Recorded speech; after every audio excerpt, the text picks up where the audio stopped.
Monte Rosa Ski, Alagna, Gressonei, Champoluc. Day 5, quinta giornata.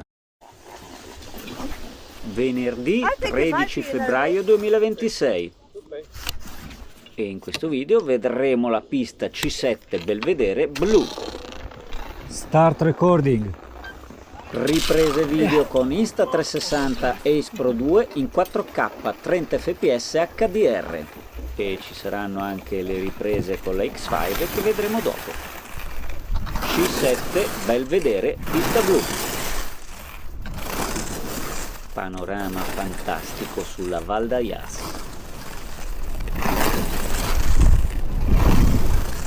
E se ancora non l'hai fatto, metti mi piace e iscriviti al canale per essere informato su tutti i nuovi video che verranno pubblicati.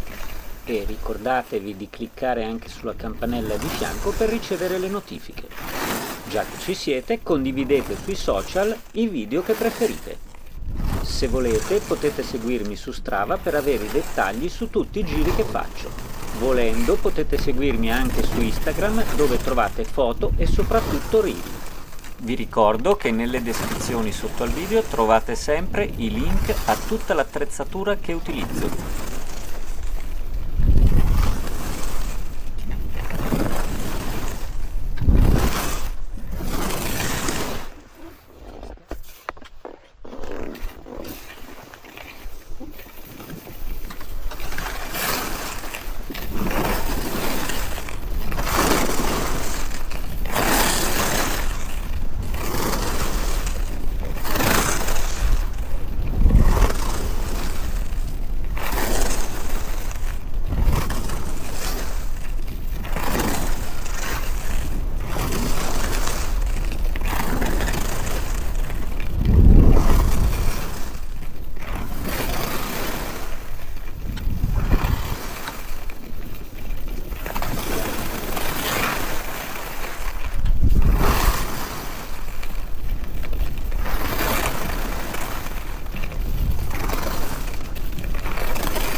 Stop recording.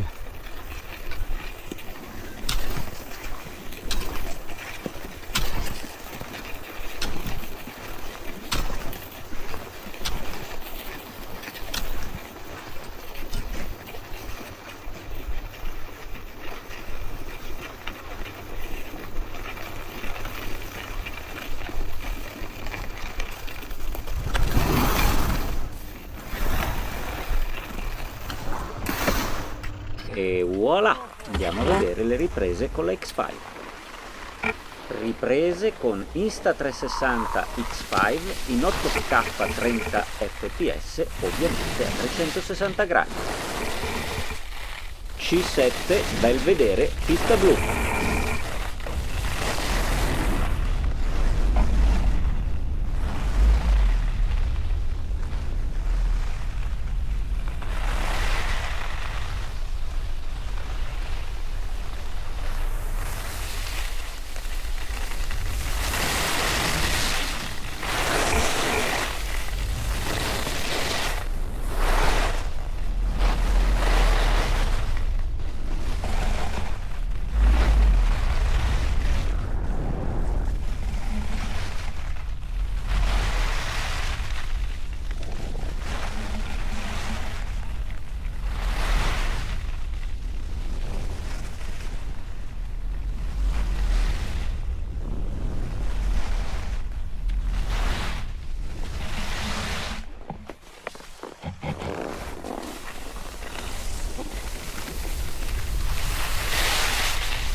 Questo video è finito, metti mi piace e iscriviti al canale se vuoi essere informato su tutti i nuovi video che verranno pubblicati. Guarda altri video, ce ne sono di vari generi. I video di questa giornata di sci continuano. Ciao, alla prossima!